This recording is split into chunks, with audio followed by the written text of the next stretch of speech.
Fala pessoal, sejam muito bem-vindos aí a mais um tradicional Casual Crypto, hoje para falar aí de uma coisa relativamente polêmica, né, que é sobre Bitcoin versus Ethereum, mas basicamente só para explicar, né, a gente aqui na Mercúrio, a gente tem naturalmente nossas teses de investimento, entre elas no nosso report, a gente, desse último ano, né, uma das nossas teses é um pouco em relação ao valor de capitalização, né, Ethereum versus Bitcoin, a gente acredita que Ethereum tem o potencial de se valorizar mais que o Bitcoin. E aí foi interessante que a gente puxando ali algumas trends do Twitter, etc.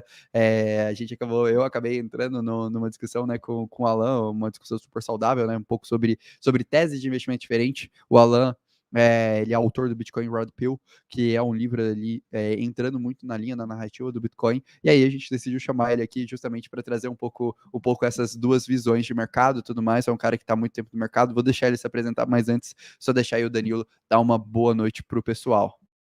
É isso aí, pessoal. Aqui a gente sempre fala que tem que colocar as nossas teses, né, em prova, né, e que a gente gosta de opiniões contrárias. Assim, a gente gosta sempre de ter essa discussão, né, entre aspas, uma discussão saudável, né, e tentar construir conhecimento junto, né. O Alan é um cara que ele vai falar mais da história dele, mas ele já está no mundo, né, de cripto aí há bastante tempo, né. A gente estava conversando um pouquinho ali antes de entrar no ar, né? Então, pô, um cara com muita experiência, já escreveu o livro do Bitcoin Red Pill, que eu vou pedir para você contar um pouquinho mais para a gente como é que funciona o livro, né, Alan? Mas, cara, é um prazer receber você aqui. Muito obrigado pelo tempo, né? E queria que você pudesse, né, começasse aí dando uma noite pessoal, explicando um pouquinho da sua história, quem é você, o que você já fez, desde quando você está no mercado e tudo mais, cara. E mais uma vez, obrigado por estar aqui. Você tá mutado, tá mutado. Aí. Tá me ouvindo agora? Boa noite, Boa, isso. pessoal. Já conheci Bitcoin em 2015. De lá para cá, eu comecei. A minha sorte foi que eu conheci vários Bitcoins maximalistas. Também já me envolvi também já com outras criptomoedas para saber como era a parte mais tecnológica. Também escrevi o livro justamente para explicar ao pessoal as mesmas coisas que eu explicava todos os anos. Aí condensamos um material bem legal no livro para falar não somente sobre Bitcoin, mas falar sobre o cenário nada animador que está acontecendo no mundo e como o Bitcoin pode até ajudar nisso tudo aí. E queira ou não, todo esse laboratório de inovação que estamos vendo aí no mundo das criptomoedas, pode sim, não digo que tudo seja lixo, apesar da maior parte ser, mas algumas coisas podem estar ajudando sim. É isso, cara. Se você puder, fala um pouquinho pra gente, então, de tipo assim, o que te motivou a escrever, né, o livro? Você falou um pouquinho, né, pô, esse cenário tão negativo que vem se formando, o que você quer dizer com isso? O que você tá visualizando, né, algo que eu imagino que seja um pouco mais macro, né? O que você vê, o que te motivou ali a escrever essa obra aí? Basicamente, no livro, a gente trata de um assunto de forma bem objetiva, explicar o porquê o Bitcoin foi projetado para ser, que o Bitcoin foi projetado para ser para ter uma única aplicação, que é na questão de ser o dinheiro soberano. O próprio Satoshi disse que toda a confiança baseada em bancos centrais era sempre corroída. Por isso que o Bitcoin foi criado, porque o mau dinheiro perverte todo o tecido social.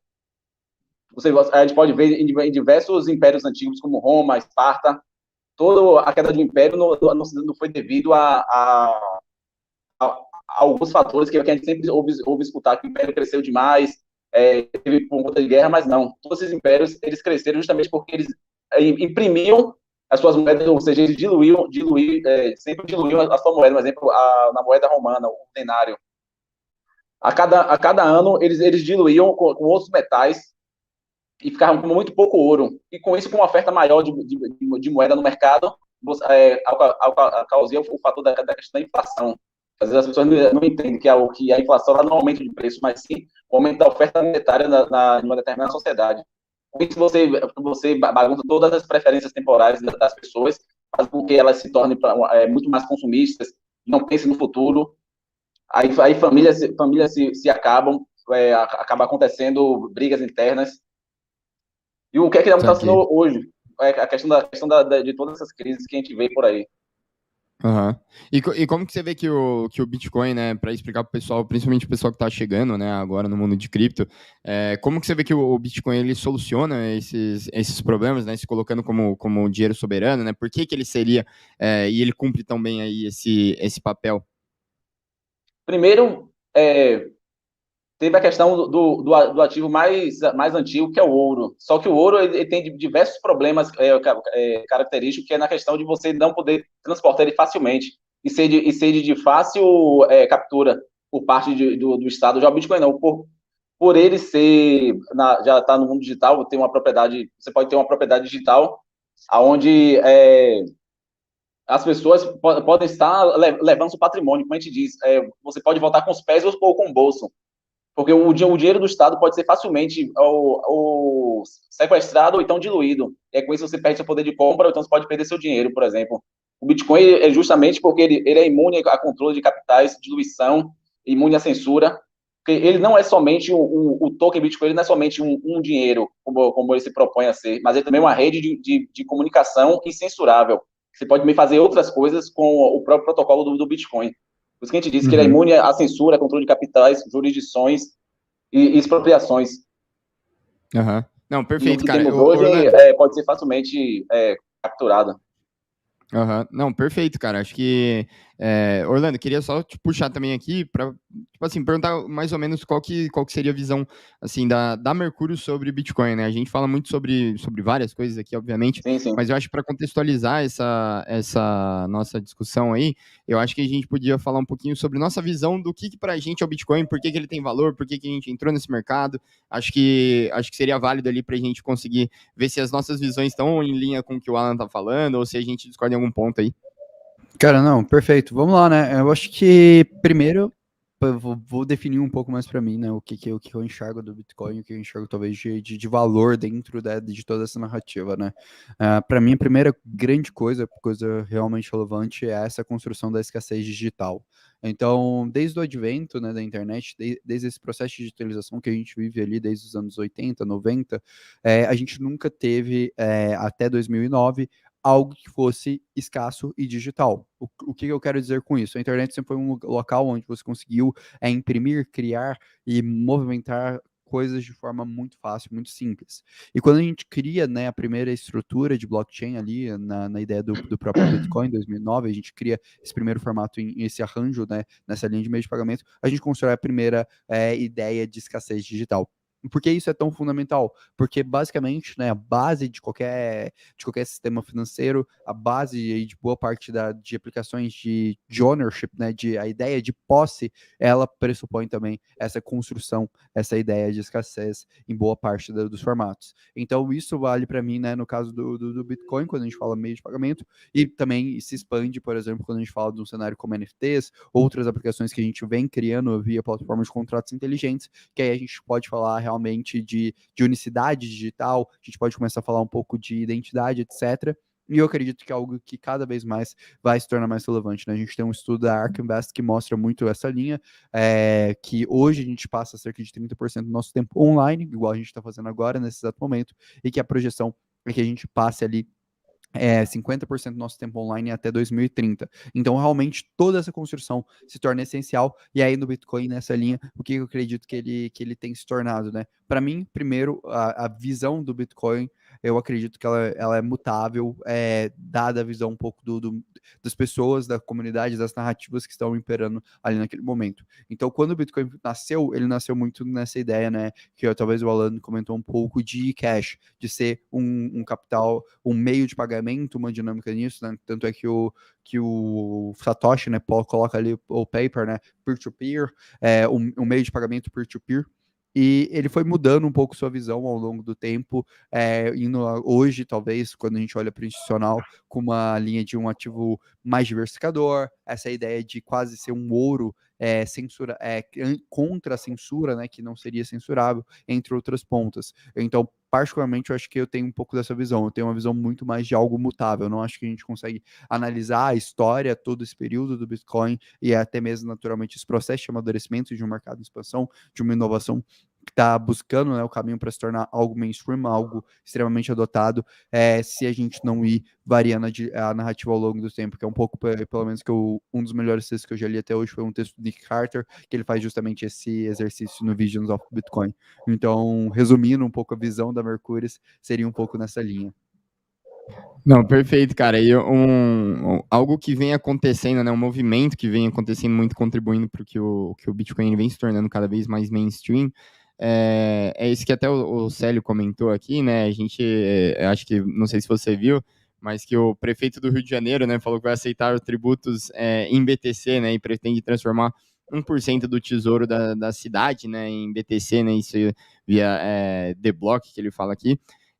E é muito interessante, né? Porque a gente já viu o prefeito de Miami, né, falando bastante sobre isso, nem se fala ali do que está acontecendo em El Salvador, né? Então, assim, eu queria ter sua visão um pouquinho, Alan, como que você vê esse movimento, assim, do Estado meio que abraçando, né, de certa forma, algumas vezes, né? Lógico que numa escala muito menor ainda, mas já abraçando a ideia ali do Bitcoin. Você acha que eles fazem isso mais por puro marketing, algo assim? Ou você vê que tem algo que pode ser realmente interessante ali para o ecossistema de cripto?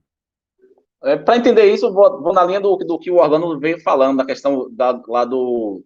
Tem o artigo lá do Nick Carter, que são as narrativas do Bitcoin. Só que, por ele ser um ativo monetário, o Bitcoin, porque um ativo monetário deve, para que só se torne um dinheiro amplamente utilizado, ele tem que passar por praticamente três funções. A primeira vai ser a reserva de valor, como é que está acontecendo, que é algo natural que vai acontecer. Depois, meio de troca, que é o que vocês estão falando na questão do eCash, e depois uma unidade de conta. Possivelmente vai demorar muito tempo ainda para que ele seja um meio de troca amplamente utilizado. Justamente porque algumas moedas ainda precisam morrer no mundo para que ele se torne como uma moeda dominante. Mas em alguns países ainda o próprio Bitcoin é utilizado como meio de pagamento justamente porque a moeda já está tão depreciada, como na Venezuela, Turquia ou então outros países, que ele acaba se tornando de imediato um meio de troca, mas também uma questão da reserva de valor. E os estados vendo agora como o Bitcoin está se tornando, está tendo essa função também de reserva de valor, de multiplicar o seu valor por, um exemplo, 200% no ano, quando está em um ano bom. E aí, além deles terem um ativo que é imune a confisco, se você não precisa, como ouro, você precisa custodiar, por exemplo, em algum banco fora do seu país, como tem, por exemplo, a Venezuela tem Bitcoin, tem o ouro custodiado em bancos da Inglaterra, por exemplo. O Estado ele mesmo pode começar a ver também no Bitcoin uma outra forma de diversificar. Uma vez que o ouro ele já não está se valorizando mais tanto, porque ele já atingiu, por exemplo, uma massa crítica, lá com seus 10 trilhões de dólares por aí, acho 10 ou 12. E aí os estados começam a perceber, como no exemplo de El Salvador, que quer criar que está também acumulando um dos primeiros países que está começando a acumular Bitcoin. Ele quer utilizar isso aí justamente para que eles não dependam mais de empréstimos, não dependa no caso de empréstimo de terceiros, tenha um ativo lá em seu balanço que performa muito bem, e além ainda de manter ainda o poder financeiro dentro do seu próprio país, nesse caso. No caso do Rio de Janeiro, a própria cidade ia começar a formar um caixa. Uma vez que ela monta todo o seu caixa em real, a cada ano, se o Banco Central dilui em 10% a moeda, o próprio real que a cidade vai utilizando vai perdendo valor. E já o Bitcoin não, como a tendência dele é se valorizar frente a outras moedas, porque um Bitcoin sempre vai ser um Bitcoin. O que se desvaloriza são as outras moedas frente a ele. É como o dólar. Por ser a moeda de reserva mundial e todos utilizarem, várias moedas caem perante ao dólar, porque muitos países desvalorizam suas moedas justamente porque eles acham que com suas moedas desvalorizadas eles vão poder colocar dólares em seus balanços. O que também é um erro, né? Porque para que uma sociedade seja próspera, a sua moeda tem que ser forte. E aí, alguns estados, principalmente, isso começou um movimento mais na questão de empresas, que tem aquele site lá chamado Bitcoin Treasuries, onde várias empresas estão começando que detêm um grande capital imobilizado, elas perceberam que através dos juros negativos, viu que a cada ano o seu dinheiro ia perdendo poder de compra. No caso da MicroStrategy, que tinha um caixa enorme, aí o CEO deles, lá, o Michael Saylor, percebeu que alocando em Bitcoin, ele pode multiplicar, quadruplicar todo aquele dinheiro ali. E conseguir manter a empresa, caso a moeda venha perder tanto valor, conseguir manter a empresa ao menos solvente. Mas é um processo bem interessante de ver. Eu vejo mais interessante da parte das empresas. Na questão dos estados, eles vão justamente por questão de sobrevivência. Mas eu também sugiro às pessoas também que não deem Bitcoin, tipo assim, vá pagar seus impostos com Bitcoin, porque a tendência é você gastar em moeda fraca, né? Que tem a chamada a lei de Gresham. Primeiro você vai gastar o dinheiro lixo e vai guardar o dinheiro bom. É isso essa é a primeira fase da reserva de valor, para que um bem seja transacionado como meio de troca, que ainda vai demorar um pouco ainda. Mas só a galera percebendo que pode armazenar, guardar seus bitcoins e fazer a questão do hodler, como a gente está vendo agora aí, que a maior parte dos hodlers já há anos que não movem suas moedas. Isso porque eles estão percebendo, eles estão preferindo gastar em moeda fraca. Isso é um movimento bem interessante. Uhum. Então, a gente sempre comenta nisso, né? Pô, por que você vai, né, pagar? A única desculpa para você, por exemplo, pagar algo em Bitcoin ou em cripto em geral que eu vejo, né, é se você tiver 100% em Bitcoin, né? Daí, realmente, se você não tem alternativa, mas para você achar uma moeda que seria mais forte do que o Bitcoin, para mim, realmente é bem difícil, né? Com maior potencial de ganho, acho que para mim, eu não consigo ver tanto sentido também, né? Eu falo pro pessoal, pessoal, a gente já tá com mais de 100 pessoas aí assistindo e só com 80 likes, ajuda a gente aí a divulgar o nosso conteúdo, deixa o like aí para nós, pro Alan também voltar aqui mais vezes. Orlando, o Rony tá querendo também só aprofundar um pouquinho mais numa discussão que até o Alan entrou. Ele falou que queria saber, né, se na nossa opinião tem alguma chance, né, de estabelecer como principal meio de pagamento, né, o Bitcoin via Lightning, ou então stablecoins, alguma cripto, né? Então, tipo assim, se tivesse alguém para se tornar realmente meio de pagamento, você viria mais para uma linha do Bitcoin ou então indo para uma linha de stablecoins ou outras criptos ali que já se propuseram, né, fazer isso, Dash, algumas das Dark Coins também, né? Então, eu queria ver um pouquinho sua visão sobre isso.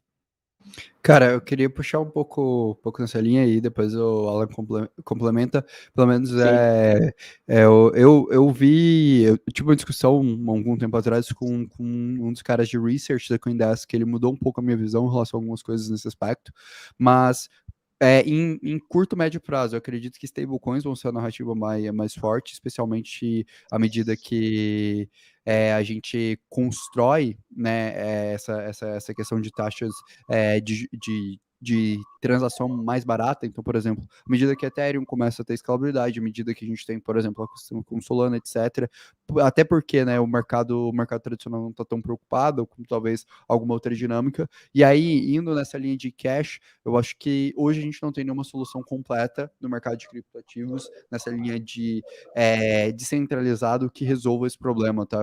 Eu ainda acho que existe.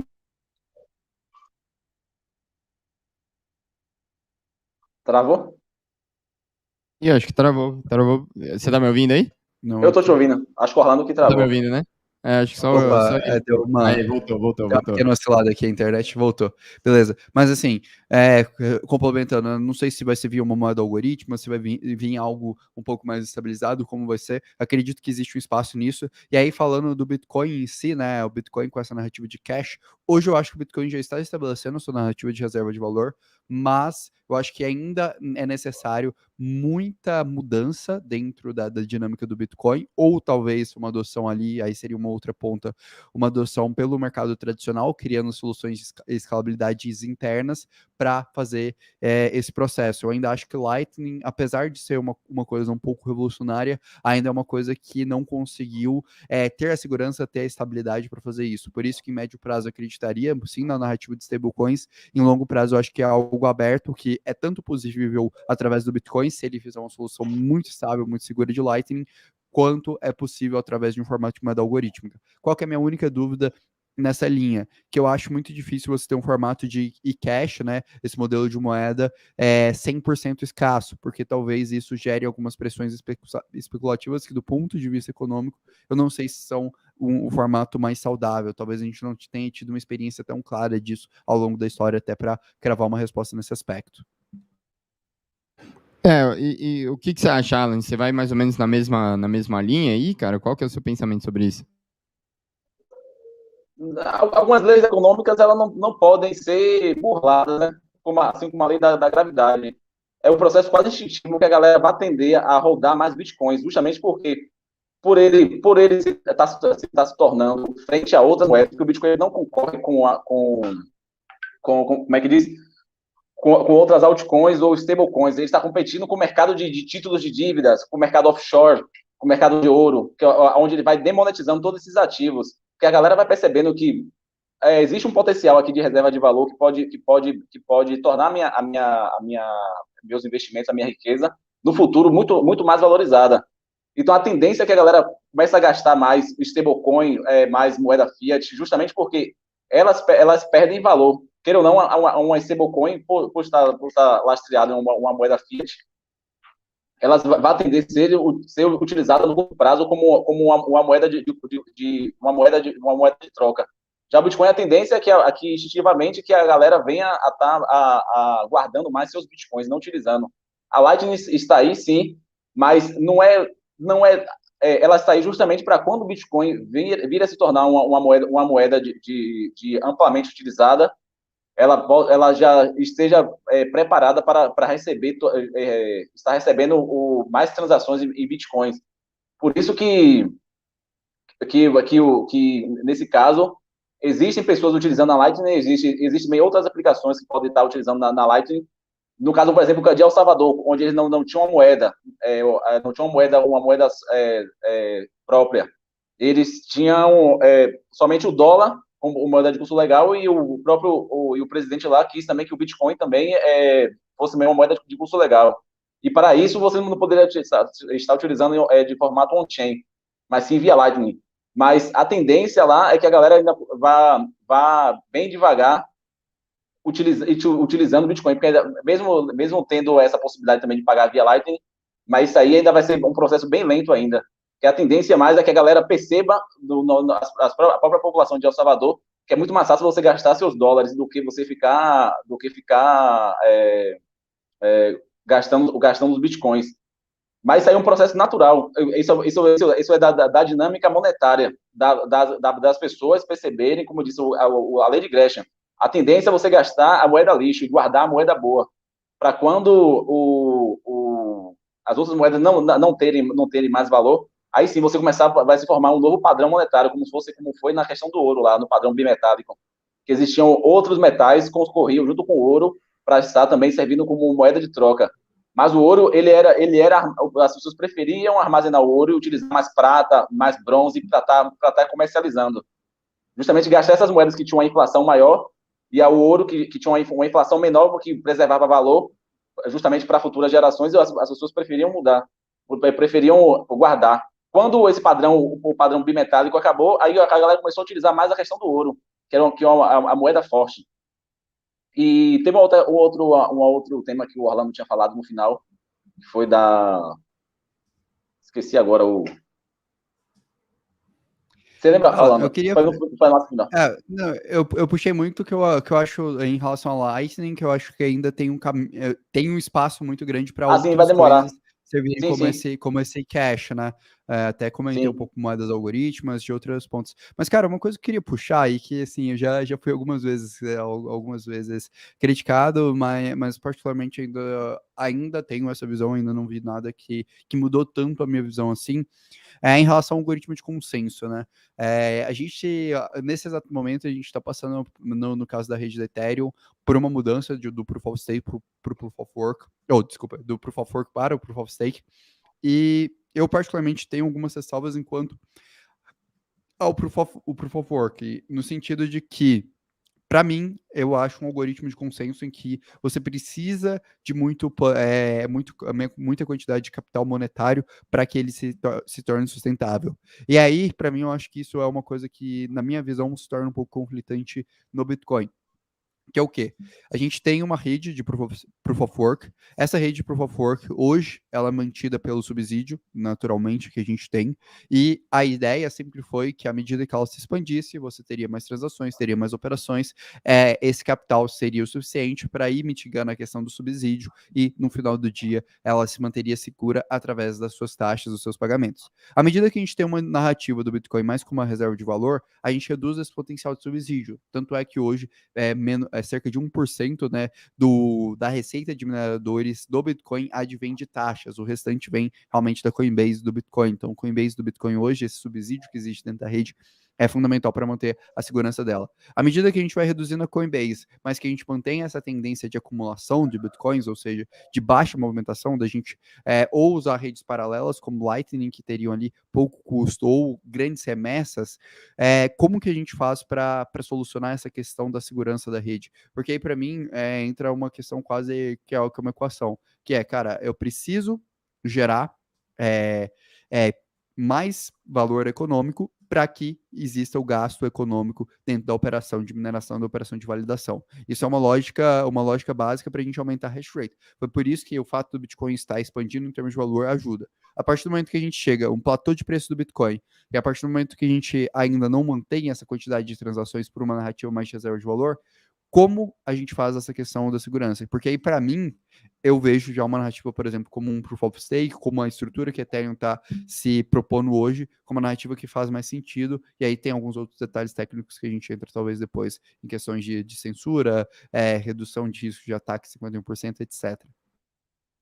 Para o Bitcoin, o Proof of Work, ele não é uma coisa ruim. É justamente a rede foi desenhada justamente para ter este tipo de desenho. E o Proof of Work, ele também não pode escalar para outras moedas, porque você não tem como, não terá como ter diversos agentes de mineração para estar dispersando todo o seu capital em várias redes de Proof of Work.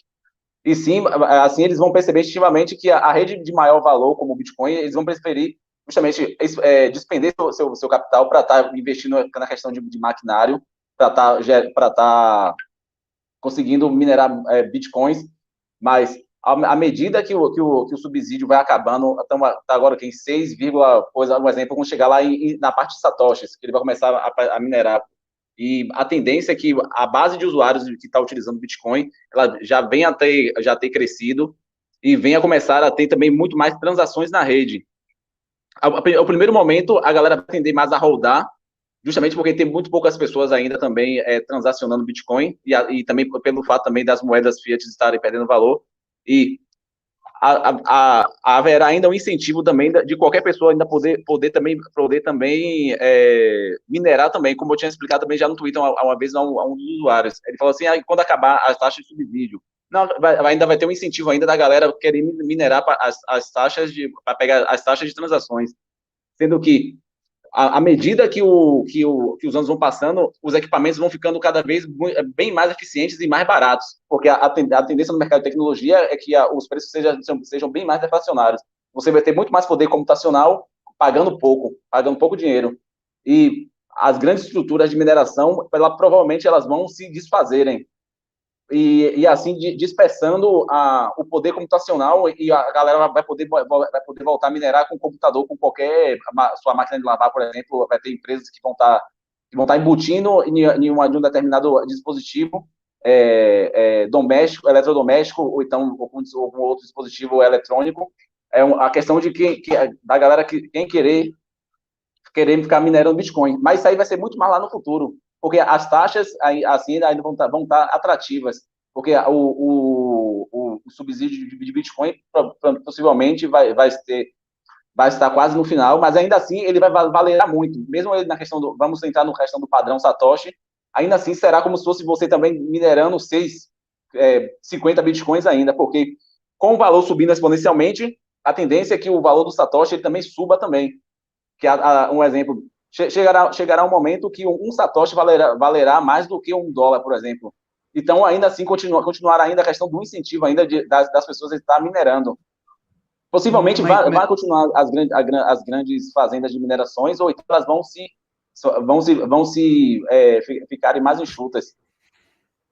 Então, mas aí para mim, eu acho que eu vejo duas inconsistências nesse sentido. A primeira é em relação à expansão do valor do Bitcoin, né? Vamos pensar de uma forma racional. O mundo, ele tem uma quantidade de riqueza finita hoje, a gente tem uma determinada quantidade de riqueza e a gente tem uma expansão da riqueza do mundo à medida que a gente evolui em termos de tecnologia, a gente torna o processo econômico mais eficiente, etc, que é a lógica, naturalmente, que a gente expande, né, valor, e é um pouco do que reflete de inflação, entre outros pontos, é um pouco do que, por exemplo, faz o mercado de capitais ser o mercado mais rentável do mundo, que é as empresas conseguem gerar riqueza, gerar valor, e a gente expande esse valor. À medida que.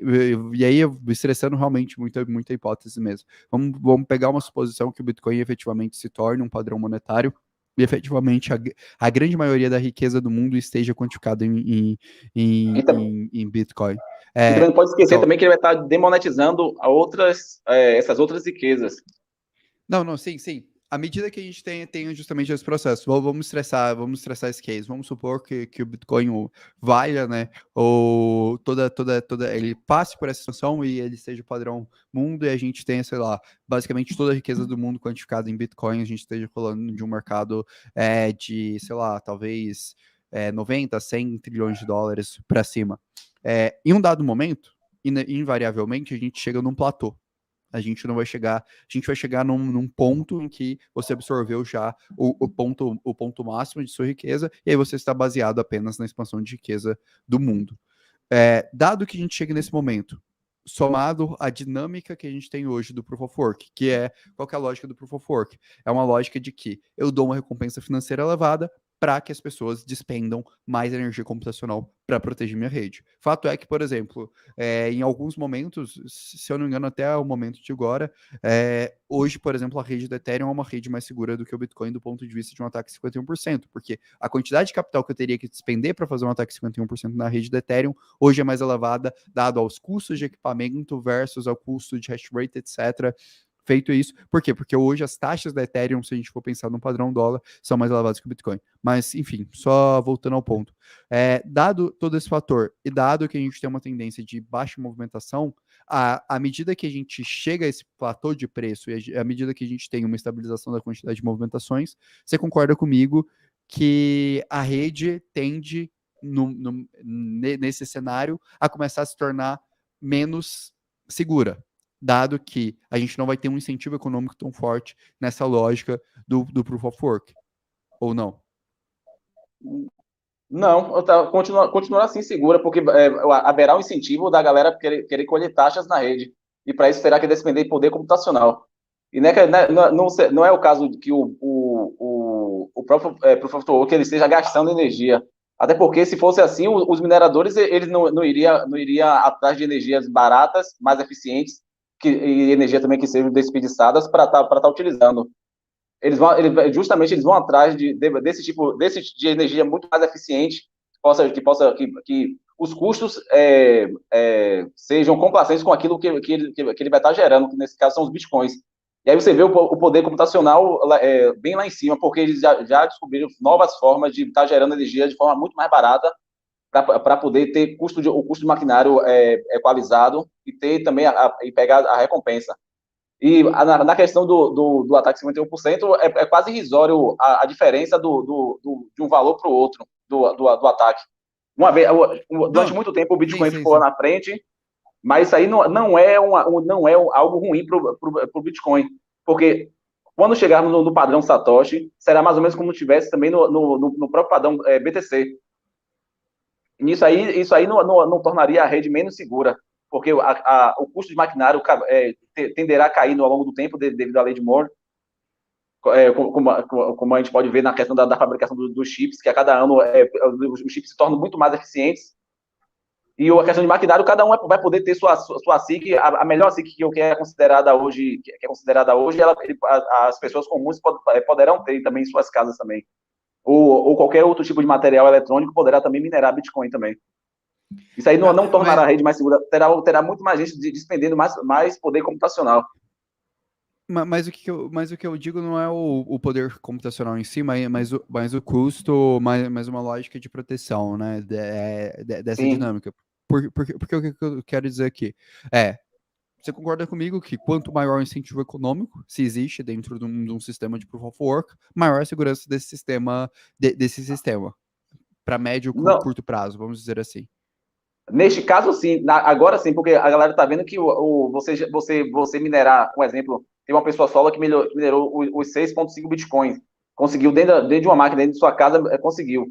Isso aí é um atrativo e tanto. Mas isso assim que acabar toda a questão de você gerar bitcoins inteiros e você passar para a questão dos satoshis, ainda assim continuar lucrativo, porque frente a um exemplo, 10 mil satoshis valendo uma quantidade X de dólares, por exemplo, sendo que o dólar vai estar perdendo valor.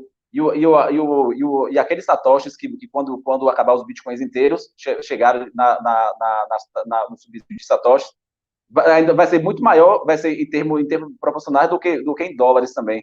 Isso ainda manterá ainda a taxa de incentivo ainda, porque você está levando em conta como se tivesse o Satoshi fosse seguindo a mesma depreciação dos dólares nesse caso.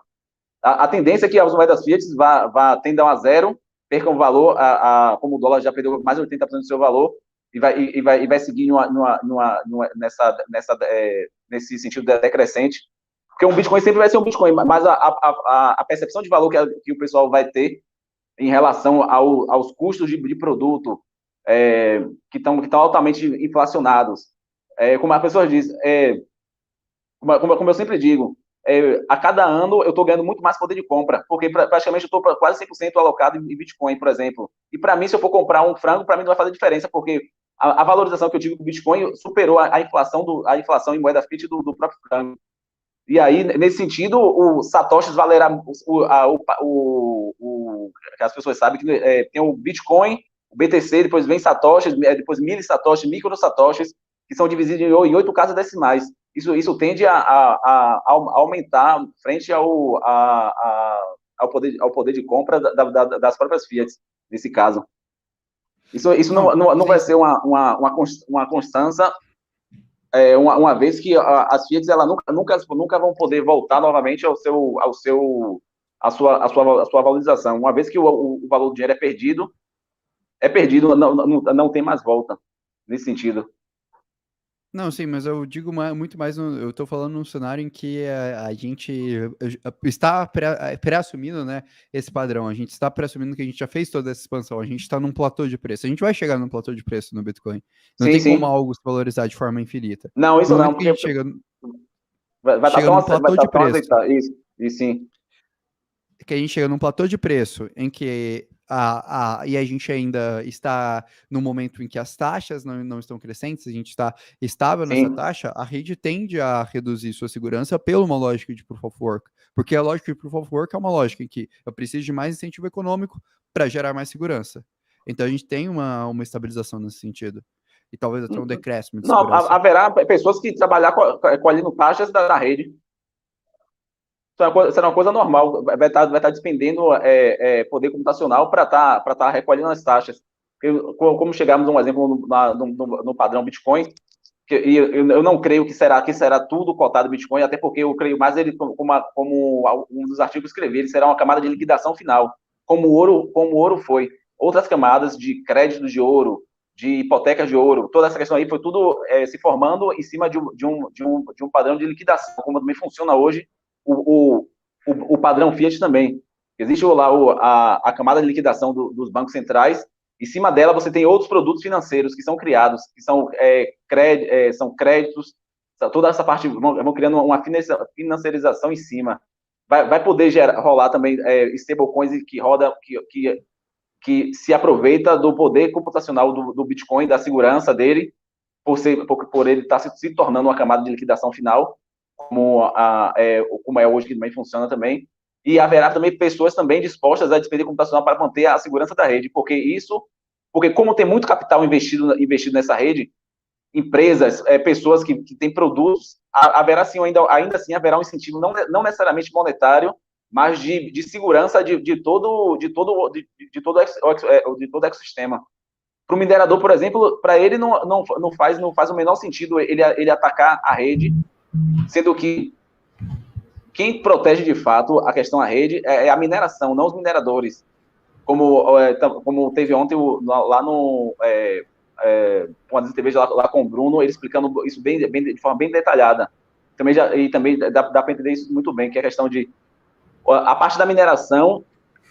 Tem os full nodes, que tem dois agentes que estão participando nesses dois pontos. Se você tem um minerador que vai estar minerando, expandendo o poder computacional, e você tem os full nodes, que é aquele que detém as cópias de todo o registro da rede. E nisso, se um minerador quiser um exemplo, burlar a rede, querer minerar de forma sacana, em uns full nodes, percebendo isso daí, que ele está tentando frautar a rede, simplesmente o bloco dele não será incluído na rede, porque ele vai ser rejeitado, e todo aquele poder computacional que eles tiveram vai ser jogado fora, porque ele só fez gastar dinheiro para nada. E haverá sempre pessoas querendo ainda manter, não necessariamente de forma monetária, financeira, porque também vai existir também, mas também na questão da segurança total de todo o capital que está empregado naquela rede ali. Todo o capital intelectual, capital financeiro, é do interesse das pessoas que vai manter. Não necessariamente de forma financeira, como também ainda assim se tornará bem atrativo. Imagina aí, o dólar vai ser uma das últimas moedas a morrer no mundo. Porque como é de reserva mundial, um exemplo, vamos supor que o Bitcoin atingiu o market cap do ouro, lá com seus 12 trilhões. E ainda assim, as pessoas ainda existam dólar, existem outras fiats também, mas eu vou preferir, assim que as taxas de mineração, o subsídio começar a cair no padrão Satoshi, os Satoshis que eu vou estar minerando naquele momento vai ser muito maior em termos de valor do que aquela moeda fiat que já perdeu mais de 120% do seu valor, por exemplo, chegando nisso aí. Ainda assim se tornará ainda atrativo para a rede ainda. E a questão da eficiência dos hardwares tenderá a ficar, em questão de preço, os hardwares ficarão melhores e os preços cairão. Porque, queira ou não, o mercado de tecnologia ele é deflacionário. Não, o único estado de deflação que a gente vive é só no setor de energia. Porque quanto mais você aumenta a produção, mais barato fica. O que hoje não acontece em outras áreas, porque o governo consegue ter o peso muito maior na questão de alimentos. Por mais que se produz uma quantidade enorme de alimentos, mas a inflação ainda ali continua pegando. Já no mercado de energia, não. Você consegue fazer muito mais e ainda conseguir diminuir os preços nesse setor, que é muito mais fora do controle de governos. E assim, Alan, só se você me permite, cara, eu queria só te perguntar um negócio. A gente falou assim bastante de Bitcoin, claro, né? Mas eu também queria ter muito a sua visão sobre o que você pensa sobre outras moedas, né? Principalmente, obviamente, aqui a gente está falando bastante de Ethereum, né? Mas, e assim, sempre que a gente faz essas comparações, chegam pessoas aqui que são extremamente contra Ethereum, né? Falam que Ethereum também é shitcoin e tal. E eu queria que vocês pudessem, lógico, que você tem uma visão muito forte em Bitcoin, né? A gente também tem obviamente, a gente não acha que Bitcoin é uma merda, mas, né, obviamente, mas a gente também tem uma visão muito forte em relação a Ethereum, né? Eu queria ter um pouquinho da sua visão, que Bitcoin e Ethereum são bichos totalmente diferentes, mas os dois têm valor, ou você acha que não? Em cripto, Bitcoin vai ser soberano e vai ter Bitcoin... Eu queria um pouquinho dessa sua visão macro, como que você vê outras moedas em relação ali ao Bitcoin, né? Claro que talvez você não ache que vai superar, mas você pode ver que tem valor e tudo mais. Como que você vê todo o mercado de cripto ali agora? Eu não sei se a outra parte ficou claro para Orlando, sobre a questão de ainda assim haverá um incentivo, haverá também a eficiência de hardware. Sim. Não, a questão do incentivo e de hardware, eu concordo com você. E fora também todo o poder intelectual também que está despendido na rede, de todo o capital também, né? Não, sim. Não, isso eu concordo com você. Eu talvez só não acho que é o sistema mais eficiente do ponto de vista de proteção. Até hoje funciona, nenhum outro funciona. Talvez entre um pouco. Naturalmente, nenhum outro funciona, mas a gente está falando de um mercado de 13 Porque anos, né? Um mercado relativamente Mas, recente, mas não já se provou que necessariamente. para um Proof of Work funcionário, você precisa de uma rede simples, como o Bitcoin é. Não, Um sistema isso, de transações, tudo isso aí. isso Agora, a partir do perfeito. momento que você começar a adicionar outras coisas em cima, aí sim, como o Ethereum fez, aí eu já acabo entrando na pergunta do Danilo. Danilo. Danilo, a partir do momento que você começa a incluir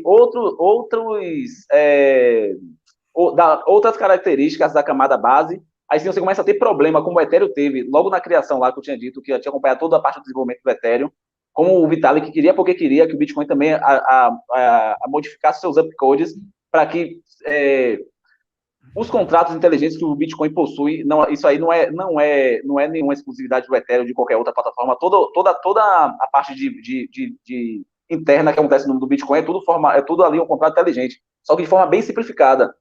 Por isso que a estrutura de POW funciona em uma estrutura simples, que é feita justamente para fazer uma coisa. Porque o Bitcoin ele pega muito da filosofia Unix, que é toda baseada na questão do Linux. Faça uma coisa e faça bem. Acho que você consegue introduzir outros mecanismos a outras coisas, incutindo na camada base, começa a ficar ineficiente para a questão do próprio POW, acaba interferindo. Como o Ethereum incluiu outras coisas, porque na visão deles, logo quando você pegar lá no arquivo web, que fica salvado, você pegar o primeiro site do Ethereum, descentralizar tudo, Everything, que é para descentralizar tudo, só que tudo dentro da camada base. Só que eles perceberam, o próprio Vitalik falou agora na entrevista, que ele falou que, por exemplo, 82 teras da rede, por exemplo, é impossível para uma pessoa comum poder rodar um full node de Ethereum, a não ser grandes estruturas, ou então que você nem um cliente leve, às vezes fica até meio complicado. Que se tem até a suspeita de que alguns tanto alguns clientes, alguns full nodes de Ethereum estão rodados em AWS. Por isso que às vezes o pessoal fica sempre brincando, a estrutura está rodada em AWS, por exemplo. A partir do momento que você começa a incutir outras coisas, outras funcionalidades dentro da camada base que não é para ser feitas tudo dentro de uma mesma coisa, você começa a ter problemas. Por isso que eu não digo que a ideia do Ethereum seja uma merda, mas a forma de como eles formaram toda a parte de narrativa, querer dizer que ao mesmo tempo eles serão uma plataforma de contrato inteligente e ao mesmo tempo seria também uma questão de moeda também, e também toda a parte interna da equipe, ali sim, eu acho uma grande farsa interna deles. Tanto é que outras redes, por exemplo, a Binance Chain, Solana, todas elas aí, se é Ethereum, eu vejo eles mais como uma questão de uma empresa semi-centralizada, por exemplo. Que agora você está na corrida agora para ver quem escala muito mais a questão dos contratos inteligentes, para você ter aplicações viáveis. Porque algumas aplicações ali, elas não escalam de jeito nenhum, se você não tiver alguma forma de como fazer tudo aquilo ali caber, ou em camadas, ou então dentro de uma camada base, como teve o caso da iOS. Logo no início, eles também estavam com a mesma narrativa da Ethereum. Tudo vai acontecer, tudo na camada base, não precisamos de outras camadas em cima. Aí eles escolheram lá o modelo de consenso de DPoS, que são vários agentes gigantes que rodarão todo o blockchain, onde as pessoas vão voltar como se fosse uma democracia. Nesse ator que tem um full node de EOS, para dizer que as mudanças irão passar. Só que eles viram que tivesse vários problemas, começou a ter problemas de censura. Entre eles, estava rolando um conluio para tentar bloquear algumas transações. Aí, voltando para o caso do Ethereum, eles viram que você incutindo só em 2017, o primeiro caso de NFT que tivemos foi o CryptoKitties, congestionou de forma absurda a rede. Aí a galera quando começou 2020, 2021, a galera viu, não, temos que fazer outras camadas. Então, quer dizer, aquilo que eles pregavam no início, a narrativa que eles pregavam, que é vai ser tudo escalado na camada base, eles voltaram à narrativa e disseram, não, de fato, vamos ter que construir outras camadas em cima. Tanto é que os próprios proponentes do Ethereum criticam a Polygon, né? A Polygon Matic e outras estruturas de camada 2 em cima do Ethereum, porque eles querem que seja tudo feito dentro da camada base. Então, não é que eu acho todo esse laboratório de inovações que as altcoins estão fazendo seja ruim, mas existem narrativas ali que existem interesses internos de pequenos grupos ter o controle da rede, começarem também a se beneficiar com a rede, principalmente a parte de quanto mais você tiver mais usuários, mais dinheiro você vai ganhar. É nisso aí que eu me refiro à questão das shitcoins.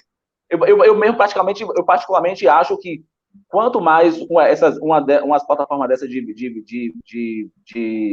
contratos inteligentes começarem a centralizar mais, eles vão conseguir ganhar muito mais espaço, escalar muito mais aplicações dentro, vai tender como é que diz? A atrair.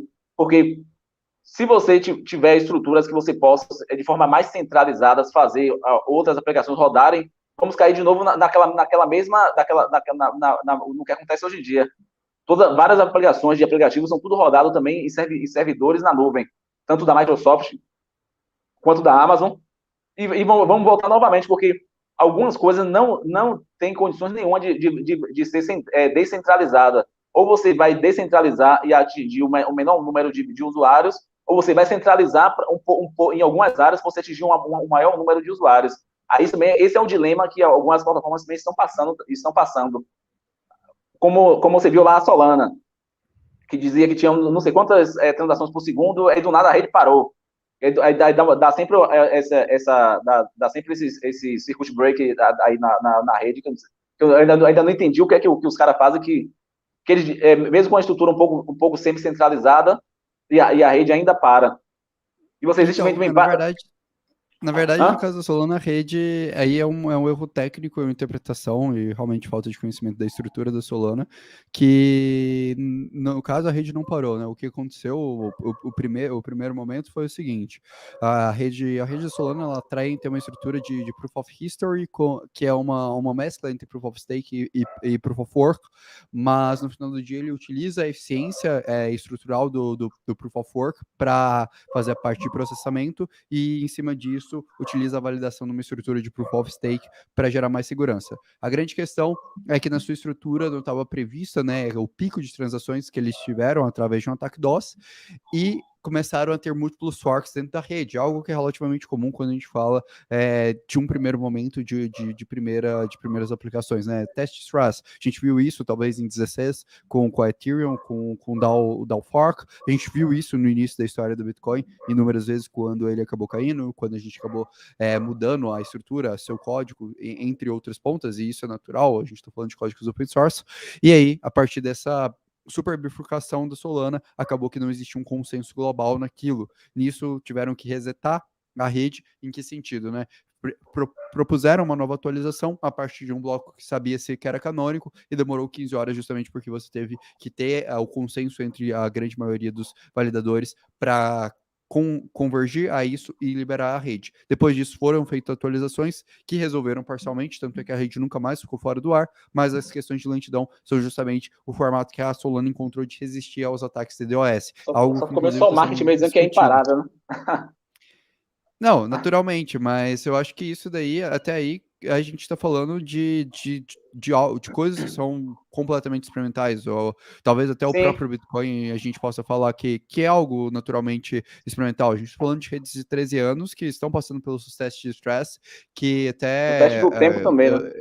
e o teste do tempo também. Até eu falaria, talvez hoje não, mas até um ano e meio atrás, eu com certeza cravaria. Falaria, cara, não é impossível o Bitcoin morrer daqui 1 ano, 2 anos, se acontecer alguma falha catastrófica. A gente ainda não passou por esse ponto crítico para saber disso. Mas, para mim, um outro ponto que você puxou, Já cara, e passamos já talvez. o que foi o que a galera mais Sim. temia, não foi? Que a questão de É, se a China fosse mais com mão pesada no que sempre tinha sempre esse food desse eu que acredito que tem algumas coisas, né? Isso da China, talvez a o questão que da de fato não se eficiência. concretizou, né? Exato, exato. A China a gente conseguiu estabilizar bem, né? Talvez a questão da eficiência dos hardwares hoje também traz essa estabilidade, talvez num ponto de vista regulatório, o ETF de futuros dos Estados Unidos também traz essa estabilidade, mas aí um outro ponto que talvez aí eu destoe bastante da sua visão quanto às plataformas de contratos inteligentes. Eu acredito que são aplicações que capturam mais eficiência do mercado, e por mais eficiência, naturalmente, reflete mais valor, o que tem mais usabilidade, o que gera mais eficiência, gera mais valor. Não é à toa que algumas empresas valem tanto quanto valem, a gente fala... Porque depende mais da questão do marketing, do buzzword, né? Da questão da narrativa. E aí, como você tem o mercado que é completamente irracional, geologicamente vai pela questão da novidade. Por isso que eu digo, desde 2015 eu vejo narrativas crescendo e morrendo. Por isso que a galera não se deve apegar a nenhuma altcoin. Crescendo e morrendo. Foram a primeira leva, que foram as moedas de concorrência, que queriam concorrer junto com o Bitcoin, na questão de pagamento ou reserva de valor. Depois vieram as moedas que queriam ser plataforma de contratos inteligente. Também teve outros também que concorreram com o Ethereum e acabou morrendo, porque o Ethereum acabou levando a maior. Depois outras plataformas que queriam o quê? Que foi para armazenamento descentralizado. Aí também não conseguiram. Que bem antes daquela Siacoin, tinha uma outra também que queria fazer a mesma coisa. Aí tinha outras. Aí você vê que a cada ciclo de mercado vem sempre surgindo novas narrativas. Por isso que se você se apegar à narrativa do momento é bastante perigoso. O risco da ruína é muito maior. É nessa questão mais que eu critico. E fora também as shitcoins que são criadas justamente para pegar dinheiro da galera mesmo. Que é 90%. Outras estão tentando inovar em alguma coisa, mas que elas ainda são altamente experimentais ainda. Que talvez minha distância nisso é que são narrativas, algumas narrativas podem dar certo, eu acho, e eu realmente acredito que algumas irão. Mas aí só depois de um bear market, né? Não só de um bear market, mas eu falo de capturar valor em si. Por exemplo, Ethereum. Ethereum tem todos os seus problemas, evidentemente, mas sua proposta é muito mais ambiciosa do que uma proposta do Bitcoin quando a gente pensa em termos de necessidade de processamento, necessidade de armazenamento de dados, estruturação, e naturalmente a sua possibilidade de captura de valor. Se algo que dê certo, tem um potencial de ser maior que o Bitcoin. Eu acho que essa... pode falar. Acho que isso em certo ponto, porque o Bitcoin ele se propôs a ser um dinheiro soberano, porque está concorrendo.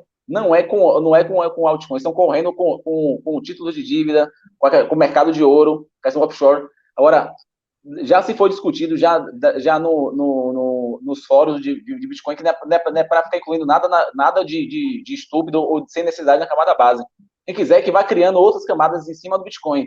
Que aí sim, você pode ter outras plataformas, por exemplo, como a Sov ou como a RSK, que é uma plataforma de contratos inteligentes que faz o merge mining para se proteger com o poder computacional do Bitcoin. Aí eles são focados na parte de contratos inteligentes. Aí já é uma concorrência pro Ethereum, algo que roda em paralelo ou uma sidechain que rola ao lado do Bitcoin, mas que se propõe ser algo parecido com o Ethereum. Aí você tem a rede Liquid, que é uma outra sidechain, só que eles estão focando bem no mercado de security tokens e também em tokenização também. Aí você também outras plataformas em cima, por exemplo, o Ion, que é uma rede de camada 2 em cima do Bitcoin, que a Microsoft já ajudou a construir para sistema de identidades descentralizadas. Aí algumas pessoas que querem utilizar essas redes por conta da confiança total que tem no Bitcoin, porque utiliza ele como camada base, aí estão sendo construídos projetos nisso aí, que aí sim, esses projetos possivelmente concorrem com essas altcoins. Agora, o Bitcoin em si é totalmente fora é outro mundo, é outra coisa, fora do mercado de altcoins. Agora, as camadas e outras redes que são construídas junto com o Bitcoin, aí sim, vai concorrer com a Ethereum, com a Polygon, por exemplo. Uhum. Assim, para mim, deixa eu complementar o raciocínio. Não, que para mim acho que uma questão que aí talvez é onde que a gente destoa em alguns pontos que, primeiro, eu realmente concordo com você que, ok, a narrativa do Bitcoin hoje talvez seja uma narrativa de reserva de valor. Quando a gente pensa em um platô, um tamanho de mercado para isso, a gente está targeando no ouro, né, que é a maior reserva de valor. Talvez a gente esteja falando ali, se a gente somar um pouco mais de outros ativos com essa característica de 12, 13 trilhões de dólares. Se a gente pega, sei lá, talvez só um business como DeFi, um business de tecnologia, a gente está falando de um business de 24 trilhões de dólares, um business que, se a gente fosse fazer basicamente uma análise top-down, a gente teria um business de maior valor. Agora, quando você monta, né, a narrativa, cara, moeda soberana, aí talvez a gente esteja falando realmente do Bitcoin como potencial de ser de uma das coisas, ou a coisa mais valiosa do mundo. Mas aí, para mim, é uma narrativa muito, muito, muito mais complexa de ser atingida e talvez que necessite de muito mais use case e muito mais outros trabalhos e outras pontas em cima, que hoje, para mim, o Bitcoin está bem longe de ser atingido. Não, mas, e aí entra a proposta dele não é para isso, não. Justamente para isso. Você vai dizer que vai ter use case dentro do Bitcoin, mas ele foi proposto justamente para concorrer com esse outro mercado, que é muito maior do que todo esse mercado de inovação que estamos tendo por aí. Porque tem esse dilema. Mas aí... Então, queremos construir um bom dinheiro que a gente não quer que fique gerando NFT, gatinho colorido, todas essas papagaiadas todas. A gente quer... por isso que eu estou dizendo que tem dois dilemas. Construir um bom dinheiro para ser utilizado no mundo, que seja imune a controles de estados e a censura, seja de comunicação segura. E você temos uma outra ponta, que é construir que é o mercado que está mais focado no mercado de altcoins. Vamos construir aplicações, outras aplicações, que é o mercado mais inovativo, onde várias coisas vão quebrar, algumas coisas vão surgir, vão permanecer nesse caso, que é sempre pós um bear market que a gente vê quem foi que durou e quem não durou. Por isso que se apegar muito a narrativas, o Ethereum mesmo, ele está aí, durou. Aos trancos e barrancos lá, com toda a questão de narrativas, ele conseguiu ter um efeito rede muito maior do que outras redes, por exemplo, como uma EOS ou então uma Cardano, que até hoje não entregou quase nada, por exemplo. Aí com isso aí, se você pegar, tem até uns vídeos que mostra, de um exemplo, você pode pegar desde 2013, lá no CoinMarketCap, você vê que a cada 4 anos, a cada ciclo de bear market, as moedas que estão ali, que se propõem a fazer algo, vão sempre mudando, e você vê quais são as que vão se mantendo. DeFi, com certeza, o mercado DeFi, ele irá continuar, essa narrativa irá continuar, de NFT também. Algumas coisas irão continuar até o mercado saturar, porque precisa ter uma saturação de toda essas duas áreas, para depois ver o que é que vai ficar, tanto em termos de dinheiro alocado ali, quanto em termos de projeto. É por isso mesmo que eu digo também que tanto as casas de research, qualquer empresa, a primeira coisa que ela deve fazer, que em vez de ficar indicando vários desses projetos, é dizer para comprar Bitcoin. Se a galera quiser perder dinheiro comprando outras coisas, ou então dar sorte, porque queira ou não, depende muito mais de uma sorte, mesmo você estudando o que cada projeto está fazendo. Como eu acompanhei vários projetos que disseram que iriam entregar, que o fundador era famoso, e no final os caras não conseguiram implementar nada do que eles pensaram. Talvez onde que a gente... você quer comentar aí, Danilo? Não, eu queria só falar assim, pro pessoal aí do chat, rapidão, daí você já complementa, Orlando, que pô, a gente está fazendo aqui uma discussão que realmente são dois pontos muito diferentes, né, quando a gente compara Bitcoin e Ethereum, só que a gente está fazendo exatamente isso para mostrar que é possível ter uma discussão saudável e a gente tentar chegar num ponto comum ali, ou pelo menos expor todos os pontos para vocês, né? A gente sempre fala aqui que o maximalismo é ruína de todo analista, né? Então a gente tem que ouvir posições contrárias, só que não dá para vocês ficarem falando aí no chat um monte de besteira que tá rolando aí. Acho que também, se vocês estão falando mal de maximalismo ou qualquer coisa assim, acho que vocês perderam todo o ponto da conversa, né? É lógico que a gente vai ter pontos contrários aqui, e vocês sempre veem a gente falando de um jeito, né? A gente tem uma mentalidade única, assim, né? Assim como o Alan, mas assim, não dá pra ter esse desrespeito que tá rolando aí no chat. Eu vou começar a banir todo mundo que tá falando bosta aí, tá? Então, mas na verdade são esses daí que casam com puta e acabam morrendo na praia, né? Que aí acabam sendo obliterados no mercado.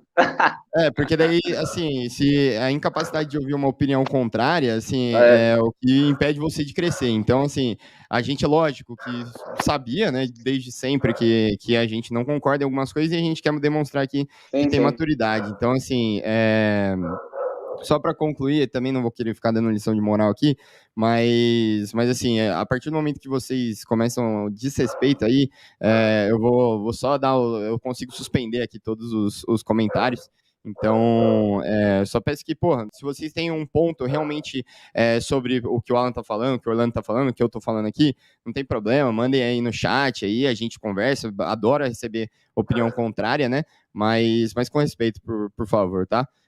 Orlando, foi mal aí te interromper, mas pode E a seguir, galera também cara. tem que ver também que o trabalho que vocês fazem de pesquisa não é tão fácil para ficar achando o projeto que vai dar certo, tudo isso aí. Justamente porque Exatamente. e quando alguma coisa der errada, algum projeto não entregar o que foi prometido, porque um exemplo, vamos supor que você estava acompanhando um projeto bem de perto, e aí do nada o projeto não entrega. Aí depois a galera vai vir cair matando em cima de você, mas vocês estão sempre falando, isso é perigoso, não é bem assim que acontece. Por isso eu sempre digo, Exatamente. primeiro se você quer brincar nesse mercado, compre primeiro Bitcoin. O que você vai comprar depois dali não é nem problema nem meu. Eu tenho minhas críticas, assim, não o mercado de inovações que acontece nas altcoins, tenho minhas críticas ao modo a forma como os projetos são formados. Porque, queira ou não, são pessoas, e pessoas têm seus interesses próprios, né? Grupos de pessoas também. Não é à toa que Exatamente. a galera da iOS aí, hoje em dia, cadê? Que matava e morria. E os fanáticos da Nano, por exemplo, que diz que ia ser a moeda mais rápida do mundo e até hoje diz que e até agora não conseguiu, que era o Killer Bitcoin, né? Como eles se diziam. Eu ia até propor assim um último quadro aqui rapidinho para a gente, né? Como forma de fortalecer aqui a análise.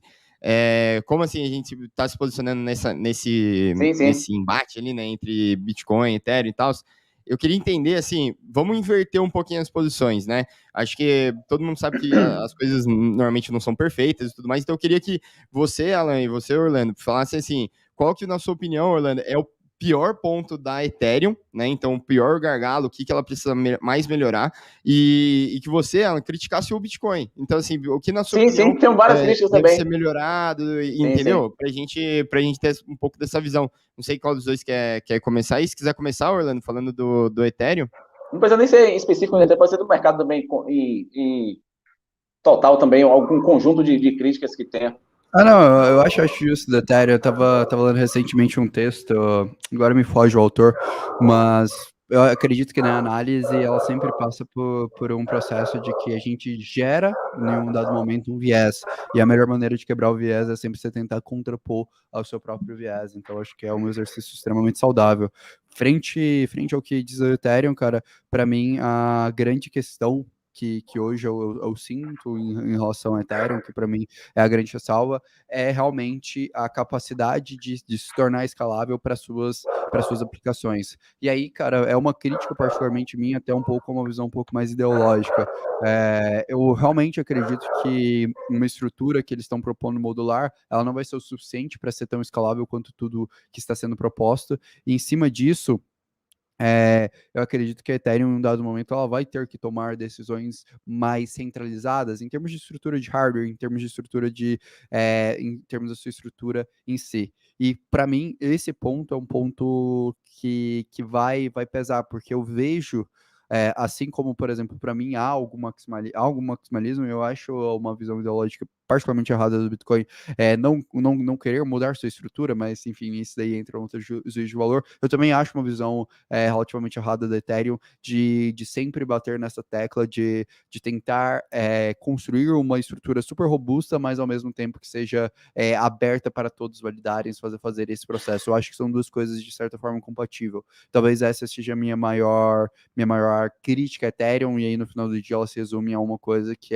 eu realmente detesto ver pontos ideológicos sobrepondo a questões de estrutura de business e econômica para viabilizar algum negócio, algum formato em si.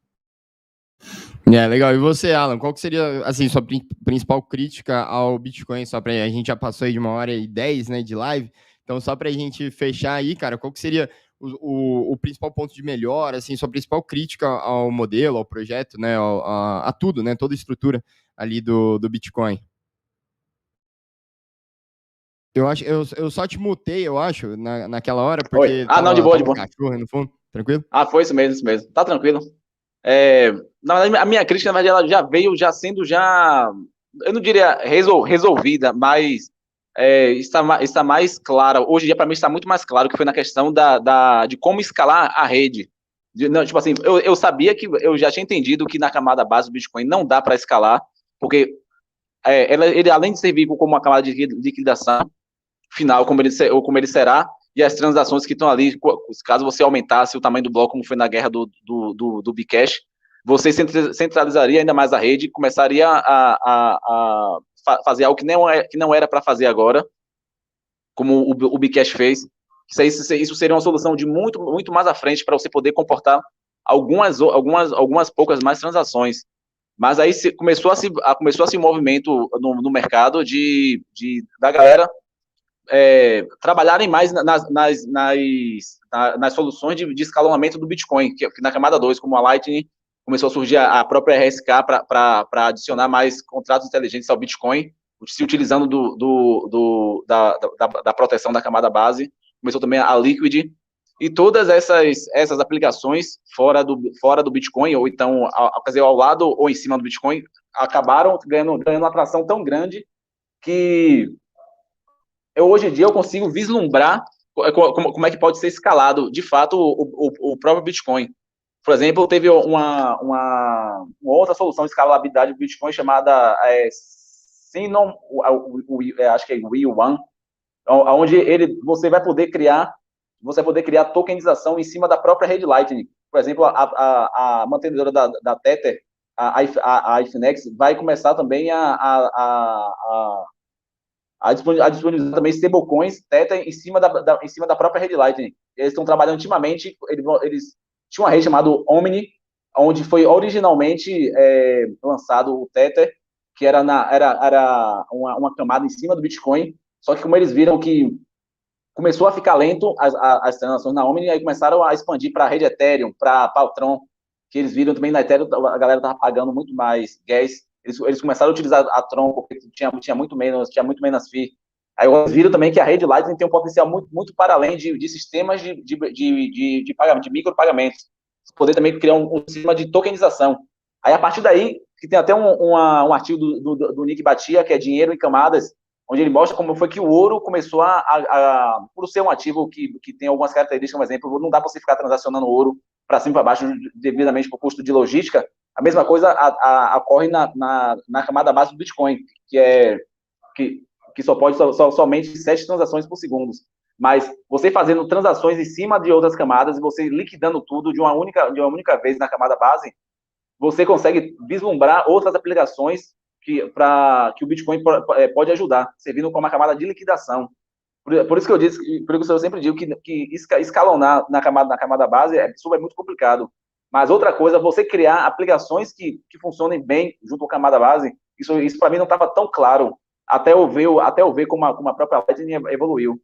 E aí, agora, para mim, tudo ficou muito bem claro, tanto é que está se formando outras camadas em cima da camada 3, que são em cima da rede Lightning, por exemplo.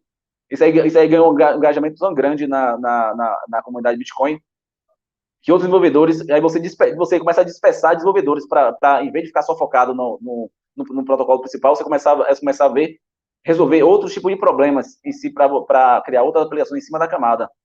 No início, 2015, 2016, 2017, eu estava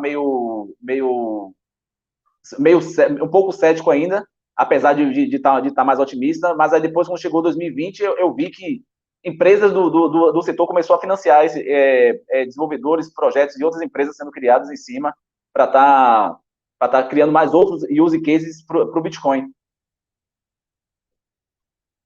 Não, cara, perfeito. Acho que vou um pouco nessa linha. Acho que a questão de use case pro Bitcoin também é essencial. É um ponto que, para mim, eu acho que é uma das maiores fragilidades. Assim, a escolha foi para trabalhar em camadas. Um exemplo, a Solana e a Binance Chain, eles já viram que para você criar use cases, você não precisa escalar tudo dentro da camada base, né? Eles já viram qual foi o problema do Ethereum que eles tentaram fazer, não funcionaram, começaram a criar camadas acima. Ou então, ver uma outra forma de centralizar um pouco mais em grandes servidores para tentar escalar as aplicações. Foi aquele problema que você falou, que a Ethereum provavelmente terá que centralizar um pouco para poder ganhar um pouco mais de escala. E naturalmente a parte do use case do Bitcoin vai acabar tendo talvez algum dos mesmos gargalos. Mas enfim, acredito que a gente está passando já de 1 hora e quase 1h15 aí de papo, cara. Pô, queria primeiro agradecer, né, você ter tido a disponibilidade de vir aqui conversar com a gente, trocar essa ideia um pouco sobre o mercado de cripto de modo geral. Agradecer o pessoal também que acompanhou naturalmente esse papo. E, enfim, te dar esse último espaço, caso você queira falar alguma coisa, comentar alguma coisa com o pessoal, fica à vontade, cara. Sim. Eu também não quis nem utilizar a linguagem como eu descrevo no livro, até porque a galera ia ficar mais puta ainda aí. Ia começar a dar ataque de pelanca, minhas dadas Cardano, eu ia falar um lixo, não sei o quê. Aí foi. Mas o papo eu achei bem interessante mesmo. Tem as visões um pouco de história um pouco, mas no mais tem muita coisa que a gente concorda do que discorda. É mais na questão mesmo de o que é necessário agora. Para mim é necessário agora criar um bom dinheiro para que possamos termos uma sociedade muito mais próspera, que eu acho que essa para mim a questão do dilema, né? Ou você vai estar na parte de criando inovações que você ainda continuará tendo mal dinheiro circulando no mercado, que são as moedas fiat. E aí, para mim, a prioridade é mais agora consertar o dinheiro, né? Que foi o próprio objetivo de Satoshi. Porque, para mim, são ele que subverte e toda a camada, a base social, e você acaba criando pessoas, cada um degeneradas. A parte da inovação é boa, mas ela não resolve, para mim, ela não resolve o principal problema, que é você primeiro consertar o dinheiro. Como tem aquele nosso, conserte o dinheiro e conserte o mundo, né? E várias coisas, muitas das coisas que acontecem, por exemplo, empresas zumbis, existem por conta do mau dinheiro. Empresas que não dão lucro, não entregam nada de valor para a sociedade, elas sobrevivem justamente porque tem um mau dinheiro que é controlado por uma entidade centralizada. Porque existem, hoje em dia, a queda da moral. Porque hoje em dia estamos vendo tantas pessoas que não têm nada, justamente pela questão do mau dinheiro, que aí gasta tudo, torra com cocaína, torra com puta, e aí você não tem um senso de você pensar a longo prazo, de você guardar dinheiro, não gastar dinheiro com coisas inúteis. Para mim, essa aí é mais a proposta do Bitcoin. A questão de que se vai ter outras usabilidades ou não, isso aí o mercado de inovação, o mercado livre vai resolver. Mas o problema principal já está sendo resolvido. É isso. E, Alan, como é que o pessoal te acha? Você te segue em alguma rede social? Seu livro tá onde? Acho que só pra gente, pro pessoal que quiser continuar acompanhando aí seu trabalho, cara. O livro está o Kindle, a versão Kindle está na Amazon.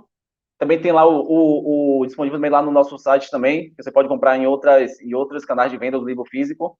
Lá o nome do site é bitcoinblackpill.com. Eu escrevo também lá vários artigos pro Livecoins. Depois você dá uma olhada lá, você vê algumas outras coisas que eu digo na questão do use case que o Orlando pode gostar muito. Não deu para exaurir aqui, porque a discussão é tão abrangente que não dá nem para você... Aí seria horas para tá falando aqui. Tem um canal no Telegram também, chamado Bitcoin Blackpill _BR. Estamos também fazendo um segundo livro também, chamado Bitcoin Blackpill. Esse aí é mais pesado. Como você saber fazer a elisão fiscal, como você proteger seus bitcoins, como você criar sistema de sucessão, como você são diversos assuntos correlacionados mais com a parte mais social e econômica. Não, cara, fechado. Então, pessoal que acompanhou, espero que vocês tenham gostado aí da conversa, etc. Alan, muito obrigado novamente por ter participado. E a gente se vê na segunda-feira no nosso tradicional Crypto Insights. Vai.